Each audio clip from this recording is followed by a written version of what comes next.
What is up? Good morning, good evening, good afternoon. Hope you're having a blessed day. We coming back with another React segment. This time, Whataburger, the rise and fall and rise again. So let's hop in. I hope you guys enjoy. Let's not waste any time. If you like the video, drop a like, hit that subscribe button, share it with a friend. I hope you guys enjoy. Whataburger. Now, there is a catchy name. It's almost like they're complimenting themselves, but squished together into one word. You don't see that often. The idea being that their food is so tasty that as soon as you bite down into it, you'll want to exclaim, "What a burger." Though, I would imagine that most of the people watching this aren't incredibly familiar with them. See, they are a large, successful chain of fast food restaurants, but they haven't been too aggressive in expanding geographically. I think this is interesting. As of 2020, they have around 850 locations that amazingly combine for estimated system-wide sales of $2.7 billion a year. Let me break that down a little bit by telling you that by number of locations, they rank as the 36th largest fast food restaurant in the US, but by system-wide sales, they rank as the 22nd largest. That is a big difference, meaning they are outselling many others on the list with fewer locations. Hardee's, for example, has more than twice as many restaurants, but lower sales. In fact, when looking Oh, at wow. average sales per restaurant, Whataburger is in third place, behind only Chick-fil-A and Raising Cane's. Both of those are categorized as chicken restaurants, meaning on a per-unit basis, Whataburger is more successful than any other hamburger chain in the country, which is That's partially actually because they crazy. haven't been too aggressive in expanding geographically. Those 850 locations That only is span actually across crazy. 14 states, all of which are in the South, and about 700 of them are in Texas. They have stayed close to their strongest market, developing a comparatively smaller but more loyal fan base. There is reason to believe that they will soon be attempting a big push outside of their comfort zone. I will talk more about it, but as of right now, Whataburger is like a big deal in Texas and maybe a few other southern states to a lesser extent, but I not guess that would really be why I anywhere haven't tried it else. yet. So for this I've never video, been to I'm going to Texas, focus on how that unfortunately. came to It be is the on my case, list to while go talking visit one about day. some of the bigger successes and struggles over the years. Whataburger has always been a private company that has typically been owned and operated by the Dobson family, starting with Harmon By the Dobson, who I would Dobsons? consider to be an Interesting. impressive person. Even before the creation of Whataburger, he had experienced Okay. a diverse career that included farming, sales, aviation, and various international building and construction projects. In 1950, when he was in his late 30s, he teamed up with a man named Paul Burton to open up a small hamburger stand. It was portable, but they strategically placed it in Corpus Christi, Texas, right across the street from Del Mar College. Despite that busy location, That's a sales started out smart slow. It area, took I a few would days think, for word to being spread right by a about them. It was college. actually the fourth day I feel like that they being right by a considered to be their college, you have a big better break. opportunity They of sold getting better sales. 551 hamburgers, making them almost as much money in that one day as the previous three combined. They accomplished quite a bit in that first week, Goodness. but they obviously still had a long way to go. So I've put together a list of how That's Whataburger grew kind of from insane. that point into one of the most successful chains in the country. And You could That's spend actually half kind an of hour preparing insane. for the half. Like, that's a lot of growth really fast. But I feel like that's an ideal location to be right by a college. I know, like, I used to work for Cookout when I was younger, and like every new cookout that they opened, they always opened either like right next to a high school or right next to a college. Like, those are their two favorite spots to open up any new store, just because, like, after sports games, a lot of people would go through, and that's when they were at their busiest. Was after peak events like football games, basketball games, after really any event like a big that. part of it has been their menus, specifically the Whataburger itself, considered to be a classic. And back in 1950, it was difficult to find anything What is else that? like Onion, it. pickle, First off, it was tomato? made to order, always using fresh vegetables and cooking the meat just before it was served to the customers. But what truly made it unique was That's the the way to do it. size of it. Dobson envisioned a burger that would be so big it would take two hands to hold it. To try to turn that vision into a reality, he contacted a local bakery and requested a special order of these large 5-inch hamburger buns. But the idea was so unheard of that the bakery couldn't find big enough pans to make them. Ultimately, Dobson had to partner up with that bakery to develop those pans. And clearly, larger hamburgers became far more popular in the years that followed. Even later in that decade, the idea for Burger King's famous Whopper came from witnessing the demand for large hamburgers sold by a different restaurant. My point is that Whataburger became involved very early in what became a popular trend. Is that like Another the reason behind standard their size success now would be for their burgers? marketing. Harmon Dobson was a pilot, and that helped inspire some unique It could just be ideas because I have concerning how larger to promote hands. his restaurant. The most That direct one would be burgers that feel he would attach a kinda banner small with the most name of the time for me. restaurant to the back of his plane and go up in the sky, attracting attention by making a bunch of noise and dropping coupons down onto the public. But there were also more subtle ways. In That's a fact, you good might not even advertisement realize strategy. that Whataburger has adopted somewhat of an aviation-inspired theme. In the 1960s, they started using their now famous orange and white stripes that were used to decorate their A-frame buildings. Dobson liked the idea of airplanes being able to see the restaurants, so he used the same colors and shapes that are commonly used at airports. Even the logo is referred to as the Flying W.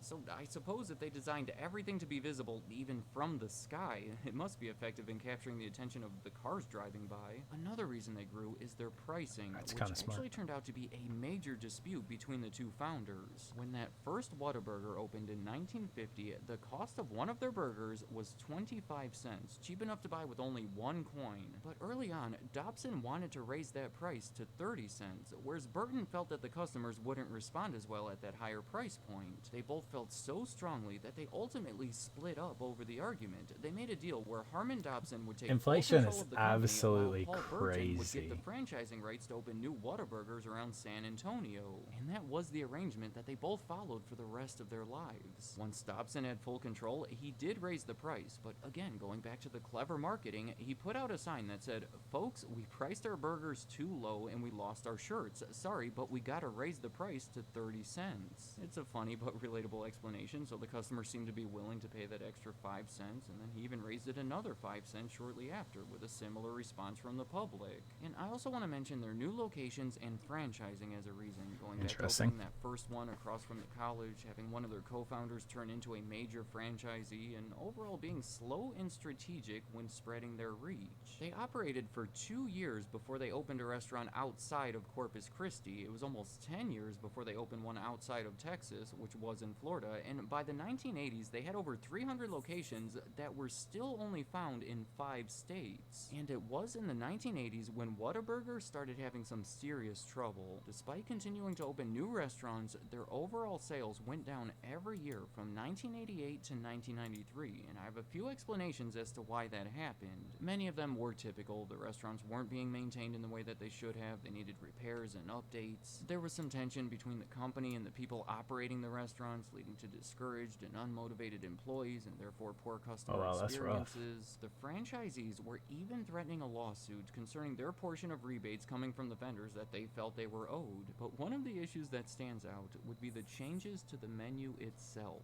The famous Whataburger that helped make them so popular in the first place was being somewhat neglected. They were introducing all of these new menu items, various soups and salads and other stuff, using their advertising money to promote them and not seeing good results from it. Meanwhile, the Whataburger wasn't receiving much attention, so their sales were falling. Another concern at the time was the leadership. In 1967, Harmon Dobson actually died in a plane crash, forcing his wife to take control of things for a few years before someone outside of the family named Jim Peterson took over in the 1970s. He stayed in that position for the next 20 years, and by the 1990s, when everything was crumbling, there 50s was and heavy criticism 60s that Harmon's son, air Tom navigation was Dobson, should rough. replace him, which is It was exactly rough. what happened, and probably the biggest reason behind their turnaround. He addressed the issues with the managers by holding meetings with them and listening to their ideas of how to improve things. He addressed the issues with the franchisees by keeping more open communication with them and by settling all of their lawsuits within the year. He invested money in repairing and renovating many of the restaurants and even increased their advertising budget to make commercials that once again centered around their famous hamburgers. In short, he identified identified many of the ways that they had drifted away from his father's initial principles that had fueled their early success and found ways to bring them back. Sales started moving back in the right direction within his first year in charge and have overall continued in that same direction ever since. Today, they are about 8 times higher than they were at their low point in the 1990s. Some other notable things that have happened with Whataburger over that time were in 1999, they celebrated their upcoming 50th anniversary by building their biggest restaurant appropriately in Corpus Christi, Texas, where it all started. It was over 6,000 square feet across 2 stories that included a statue of Harmon Dobson to honor their founder. In 2008, they announced that they would relocate their headquarters from Corpus Christi to the much larger city of San Antonio, giving the reasons that the new location offered easier travel to other states, a more skilled technology workforce, and protection against hurricanes. In 2012, Tom Dobson stepped down from his CEO position but remained chairman of the board. Then in 2013, they entered the retail market for the first time by bottling their condiments and selling them exclusively at H-E-B stores, which appropriately is another Texas-centered company. And finally, I was about to say, I've never seen any of the sauces. Ever to happen to them occurred in 2019. That year,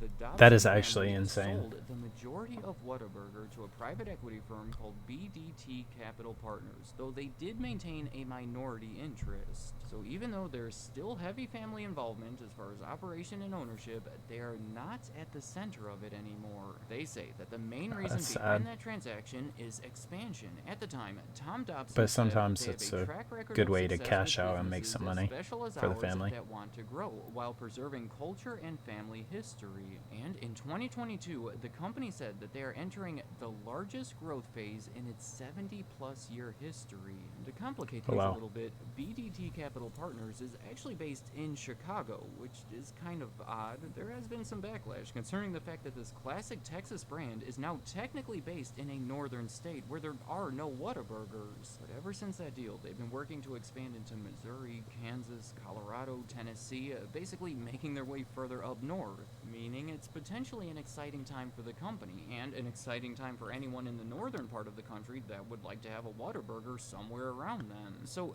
for those I would people like to have a watching this that are Whataburger, mostly but unfamiliar with the it's brand, very far like away what from you heard me. in this video, of course, give it a little time because they might finally be making their way near you. Let me know in the comments, have you ever been to Whataburger? If I you have haven't not. been, are you I have interested in not. checking it I out? want to, And if though. you have been, I definitely where want was to. it, and what do you I've heard think of really it? good stuff What's your about favorite thing to Whataburger. get on the menu when you go there, and do you think it's good enough to build a presence outside of their existing markets? Any other thoughts you have about Whataburger? I wonder how it would Leave them in compete, the because like comments. I I'd like know to hear on what the you East have to Coast, in the say. middle, like Whataburger. middle states in the East Coast, Thank you for watching. really I'd say Southeast, the whole Southeast, we have Cookout. And Cookout's like a huge thing for us, and it's something that's not really around. So I wonder how it would like compete against Cookout. But I definitely want to try it. I'm gonna visit Texas one day. It's on my to visit list. I do a lot of traveling, and so eventually I'll make it there. But yeah, I hope you guys enjoyed. That's all today.